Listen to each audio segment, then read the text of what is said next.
أشهد أن لا إله إلا الله وحده لا شريك له وأشهد أن محمدا رسول الله الشيطان الرجيم وما أرسلناك إلا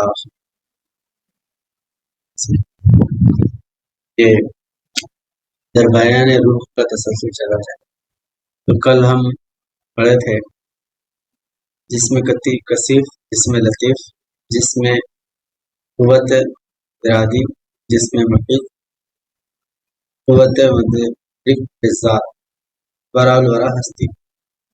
اس کو سنسکرت میں ستھول کایا، سکشم کایا، کارن کایا، مہا کایا، اتی کایا، 5. اور میں یا کوش بھی کہتے ہیں انمے، پرانمے، منومے، آنند، وجنانمے، آنند. یہ 5 جو ہے نا اس کے تھیلیا. تو یہ ایک دوسرے طریقے سے بتائیں. فقراء ہند کے پاس اطمینان حاصل ہو ہی نہیں سکتا جب تک عقل کا خاتمہ نہ ہو جائے. یعنی آنند کب انسان کو پرم آنند کب ملتا کہ عقل سے کام لینے والی چیزیں، یعنی عقل جب تک کہ چلتی رہتی تو انسان کو اطمینان نہیں رہتا، بے چینی، بے قراری برقرار ہے. عقل کے خاتمے کا نام سکون ہے. اس کی مثال بھی دیا گیا ہے. نیند، انسان نیند میں سکون سے رہتا. تو عقل جب تک کہ عقل کا جو فکر ہے، تفکر ہے، عقل جب تک کہ بند نہیں ہوتی، نیند نہیں آتی. تو عقل کے خاتمے کا نام اطمینان ہے. فقراء ہند کے پاس اطمینان حاصل ہو ہی نہیں سکتا جب تک عقل کا خاتمہ نہ ہو جائے. وہ عارف بندہ جب تک خود کو نفی کی حالت میں نہ لائے وہ روحانی بن نہیں سکتا. ان کے پاس روح قدیم ہے، اسی سے یہ کائنات عالم بنا. یہی مدرک بالذات قوت روح عالم کو اپنے اندر سے ظہور میں لائی اور اسی میں لاکھوں برس چھپی رہی اور اپنے وقت پر پھل کی صورت میں بشکل انسان ظاہر ہوئی. وہی باعث خلقت عالم ہے، وہی علت غائی ہے ایجاد عالم کی. وہ اس طرح بیان کرتے ہیں. تو اس میں یہ بتا رہے روح جو ہے، روح سے یہ ساری کائنات بنی اور روح سے انسان کا وجود بھی بنا. انسان کا وجود بننے کے بعد اور انسان کے وجود سے ہی روح کا اظہار ہے. تو یہ ساری کائنات جو بھی نظر آ رہا ہے، دکھ رہا، وہ سب روح کی تفسیر ہے. روح کی وجہ سے یہ ساری کائنات کھڑی ہوئی. اور اللہ کا جو امر ہے، امر بھی در حقیقت وہ روح کا اظہار ہے. کن فیکون، کن جو ہے وہ امر ہے، فیکون یعنی مضارع کا صیغہ ہے، وہ بنتی رہی. کائنات بن بولتے ایک دم علاؤدین چراغ کی طرح بن کے، یا کوئی چیز فوراً کھڑی نہیں ہوئی. امر ہونے کے بعد میں اس کو بتدریج کام کے لیے وقت، ایک مدت درکار ہے. اس مدت میں وہ کائنات بنی. تو اس کے لیے یعنی آتما سے کس طرح کائنات بنی، اس کے لیے ایک شلوک جو ہے حضرت صاحب یہ بیان فرمائے. آتما سمبھوتد آکاشم، آکاشد وایو، وایور اگنی، اگنی راپہا، تدبھوے پرتھوی، پرتھوی اوشدم، اوشدادنم، اناد ریتہا، ریتسے پرشا. یعنی سب سے پہلے آتما تھی. روح پر مشتمل عناصر سے آکاش بنا. روح سے یعنی روح کے اندر جو اجزا تھے، روح کے اندر جو کمالات تھے، اس سے سب سے پہلے کیا بنا؟ آسمان. آسمان، آکاش کے بعد ہوا بنی، ہوا کے بعد آگ بنی، آگ کے بعد پانی بنا، اس کے بعد زمین بنی، زمین سے نباتات بنے، نباتات سے غذا بنی، غذا سے خون بنا، حیوانات بنے، خون سے انسان بنا. تو یہ بتدریج روح کا کیا ہے؟ نزول ہے. آسمان، آسمان کے بعد ہوا، ہوا کے بعد آگ، آگ کے بعد پانی، پانی کے بعد مٹی، مٹی کے بعد مٹی سے ہما قسم کے جمادات، نباتات اور جو ہے حیوانات، یہ اس کے بعد میں انسان. انسان آخری میں آئے. پہلے کیا تھا؟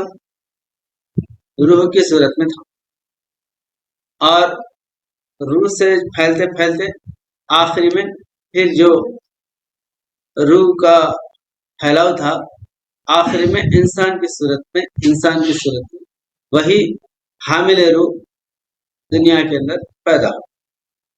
اس لیے انسان آخری خلقت ہے، آخری مخلوق ہے. انسان کے بعد کوئی چیز نہیں، جو بھی بنے انسان سے پہلے بنے، اور یہ ساری کائنات انسان کے لیے بنایا گیا. انسان کو یہ ساری چیزوں کی ضرورت تھی، اس لیے ساری چیزیں اللہ تعالیٰ پہلے پیدا کیا، بعد میں انسان کو بنا. تب یہ ساری چیزیں جو بنے وہ روح سے بنے، روح کی تشریح ہے، روح کا اظہار ہے. تو اس کو آتما، یعنی آتما سے یہ سارے جو ڈال یہاں کا جو کائنات کا جو بھی جو ہے نا یہ خیمہ ہے، یعنی پوری کائنات ہے، وہ سب جو ہے نا روح کے اجزاء ہے، روح سے بنے. روح اور نور، روح اور نور یہ دونوں لازم ملزوم ہیں. کل بھی بتایا تھا کہ روح کو جو ہے واحد لفظ استعمال ہوا قرآن کریم میں، اور نور کے لیے بھی واحد، نورن جو ہے وہ پورے قرآن میں واحد ہے، اور روح بھی واحد ہے. اب یہ کائنات روح سے پیدا ہوئی یا نور سے پیدا ہوئی، یہ ایک ہی بات ہے. اللہ نور السماوات والارض، اور حضور نبی کریم صلی اللہ علیہ وسلم فرماتے ہیں انا من نور اللہ وکل شیء من نوری، میں اللہ کے نور سے ہوں اور میرے نور سے ساری کائنات ہے. تو روح اور نور یہ دونوں لازم ملزوم ہیں. روح سے پیدا ہونا یا نور سے پیدا ہونا اس میں کوئی زیادہ تفریق نہیں ہے. تو اب جو ہے نور سے کیسا پیدا ہوا، نور سے جو ہے یہ ساری کائنات کیسا پیدا ہوا؟ تو نور سافٹ یعنی جو ہے سوکشم روپ میں تھا نور. تو نور جو ہے جب عروج میں جاتا تو نور کی شکل اختیار کرتا، اور جب نزول میں آتا تو اس کو جو ہے نا ہارٹ یعنی جو ہے وجودی شکل اختیار. تو اب جو ہے لوگوں کو سمجھ میں نہیں آتا، میں اس سے پہلے بھی سمجھا ہوں، اس موضوع پہ سمجھا دیا ہوں، پھر بھی میں مختصر ہوں کہ نور جو ہے، اب جیسا مثال کے طور پر ایک بیج ہے، بیج کے اندر اتنا بڑا جھاڑ ہے، تو بیج میں اگر جھاڑ ایک 50 کنٹل کا 50 ٹن کا جھاڑ ہے بولے تو بیج تو بالکل جو ہے نا اس کا کوئی وزن بھی نہیں ہے، جیسا بڑھ کا جھاڑ ہے، برگد بولتے، خشخش سے بھی باریک بیج رہتا اس کا، اور جھاڑ اڑتا تو اس کا جو ہے نا جھاڑ 1.5-2 کلومیٹر پھیل جاتا، اتنا بڑا جھاڑ رہتا، ایک ہی جھاڑ. تب اتنے باریک بیج میں اتنا بڑا جھاڑ ہے بولے تو کوئی یقین کرتا کیا؟ کوئی عام آدمی یقین نہیں کرتا، لیکن تجربے کا جو دیکھنے والا ہے وہ برابر سمجھتا بھائی یہ بیج ڈالے تو اتنا بڑا جھاڑ اڑ جاتا. تو بیج کیا ہے؟ دوسرے معنی میں نور کی صورت میں ہے. مثال کے لیے میں بول رہا ہوں نور کی صورت میں. اور یہ پورا جھاڑ کیا ہے بولے تو یہ وجود کی صورت، ظاہر وجود. تو ایسا نور جو ہے وہ نزول میں آیا تو آسمان میں، آسمان، اور جو ہے نا وہ نزول میں آیا تو ہوا، اور نزول میں آیا تو آگ، اور نزول میں آیا تو پانی، اور نزول میں آیا تو مٹی. تو مٹی کی ترقی ہوتے ہوتے آسمان، اور اس کا جو ہے نا نزول ہوتے ہوتے مٹی. تو یہ مٹی آئی آسمان سے، اور ہر چیز آسمان میں جائے. تب پانی تو زمین پہ ہے، لیکن زمین سے زیادہ پانی آسمان میں ہے. ہزاروں اربوں کروڑوں جو ہے نا گیلن پانی آسمانوں میں ہے، آسمان سے پانی برستا، ساری دنیا میں پانی جو ہے سمندر سے نہیں برستا، آسمان سے برستا۔ مہینوں بارش بھی اگر ہوتے رہی تو آسمان کا پانی کم نہیں ہوتا۔ تو بھاپ کی صورت میں رہنے سے سمجھ میں نہیں آ رہا اوپر ہے پانی بس، ایسا ہی آگ، لوہا جو ہے یہ چھوٹا، اگر جو ہے نا 1 کلو لوہا ہے تو آسمان میں نہیں اڑتا، مگر کروڑوں ٹن لوہا سورج کے اطراف ویپر بھاپ بن کے اڑ رہا، پر لوہا بھی ہے، پانی بھی ہے، آگ بھی ہے، ہیں؟ ہوا بھی ہے آسمان میں۔ تو وہ جب زمین پہ نزول کی صورت میں آ رہا تو ہارڈ ہو جاتا، سخت ہو جاتا، اور جب پگھل رہا اور اس کا ویپر پانی بن رہا تو اوپر اٹھ۔ تو بہرحال اس میں جو ہے روح سے کائنات کیسا بنی یا نور سے کیسا بنی، تو وہ نور جو ہے غیب میں اگر جو ہے سوکشم ہو گیا تو وہ نور کی شکل اختیار کرتا، اور وہ جب نزول میں آتا تو وجود کی صورت اختیار کرتا۔ اس لیے حضور نبی کریم صلی اللہ علیہ وسلم کا فرمانا کہ انا من نور اللہ و شیم، میرے نور سے ساری کائنات ہے، بولے تو آپ جو ہے نور کی صورت میں پوری کائنات کو اپنے اندر سمٹے ہوئے ہے۔ ایک شلوک ہے، برہم کرتا شیوا سہسر نامسو مرتنجیا سوکشم تنس جگت ویاپی جگت، اپنے لطیف جسم سے ساری کائنات کو گھیرے ہوئے، ساری کائنات لطیف بنے تو ساری کائنات کو گھیرے ہوئے، سمجھ رہے، کثیف بن کے ایک وجود کی صورت میں آپ ظاہر ہیں، لیکن نورانی صورت میں پوری کائنات میں آپ ہی کا نور بھرا ہوا ہے۔ تو بہرحال یہاں پر جو ہے انسان پہلے روح کی صورت میں تھا، اس کے بعد مختلف جو ہے نا آسمان بنا، ہوا بنی، آگ بنی، اور اس کے بعد میں پانی بنا، اس کے بعد میں مٹی بنی، اس کے بعد میں جمادات، نباتات، پھر وہ انسان کھڑا ہو گیا۔ پھر اسی طرح جو ہے اس کا عروج زوال ایسا ہی چلتے رہتا ہے۔ اسی کو کیا بولتے ہیں؟ معراج۔ معراج بولے تو سوکشم ہو جانا، لطیف ہو جانا، یہ معراج اس کا عروج ہے۔ کثیف ہو جانا اس کا نزول ہے۔ یہ نزول و عروج چلتے رہتے، سمجھ رہے؟ تو انسان کو بظاہر مخلوق عالم میں بلحاظ اعضاء اور صفات نفسی مشترکہ ہے۔ پہلے تو جانوراں بھی جسم رکھتے، انسان بھی جسم رکھتے، جسم کے اعتبار سے انہیں دونوں بھی برابر، بلکہ جانور کا جسم انسان سے بھی زیادہ بڑا ہوا ہے، لیکن اس کی روحانی طاقت یا اس کی سوچ بوجھ، علم عرفان کے اعتبار سے انہیں پورے کائنات کو اپنے مٹھی میں رکھا ہوا ہے۔ اس لیے موٹی بات ہے، عقل بڑی کا بھینس بڑی بس، عقل بڑی کا بھینس بڑی بولے تو عقل تو 100 کلو رہتی ہے، بھینس 2 کنٹل رہتی، تو اب یہ وزن کے اعتبار سے اگر دیکھیں تو بھینس بڑی بولا ایسا، لیکن سمجھ کے اعتبار سے، سوچ کے اعتبار سے، آج ہے نا اس کی قابلیت کے اعتبار سے بولے تو عقل بڑی ہے، کیونکہ بھینس اتنی بڑی رہ کے بھی کچھ نہیں کر سکتی، یہ انسان ساری دنیا کو نیچے پر کر لیتا۔ تو یہ جو ہے عقل انسان کے اندر بڑی چیز ہے، اس لیے انسان کو کیا بولتے ہیں؟ ذویل عقول بولتا ہے عربی میں، ذویل عقول بولے تو عقل والا، غیر ذویل عقول بولے تو عقل نہیں، سو جانوراں جو ہے ان کو عقل نہیں رہتی، کھا جانا، کپڑے پہننا، ارے بڑے لوگ ارے شرم کرنا، ایسا کچھ بھی نہیں رہتا جانوروں میں، نہیں؟ تو انسان کے اندر یہ ساری چیزیں، تہذیب، تمدن، اخلاق، کردار، کیریکٹر، یہ سب انسان میں رہتا۔ تو بلحاظ اعضاء اور صفات نفسی مشترکہ ہے۔ صفات نفسی بھی ایسی، آپ کے جذبات ہیں تو جانور کے جذبات ہیں تو آپ کو بھی جذبات ہے، وہ جذبات کے اعتبار سے، کھانے کے اعتبار سے، سونے کے اعتبار سے، آہار ندر بھیا میں چنانے سمجھ چلنا نام پشنام، کھانا پینا، بچے جننا، سونا، یہ سب بھی جو ہے جانور میں، انسان میں مشترک ہے، لیکن اس کے اندر بڑی چیز کیا ہے بولے تو علم و عرفان ہے، سمجھ بوجھ ہے۔ مقام وحدت میں وہ مخلوقات سے اس قدر الگ ہے کہ حیوانوں سے اس کا کوئی تعلق نظر نہیں آتا۔ وحدت یعنی جو ہے اس کی جو سارے جانور ہیں، مگر سارے جسم رکھنے کے باوجود بھی انہیں سب سے الگ ہے، کسی جانور سے ملتا نہیں۔ اس کے اندر جو کمالات ہیں وہ پورے جانور مل کے بھی نہ لا سکتے۔ انسان کے اندر جو کمالات،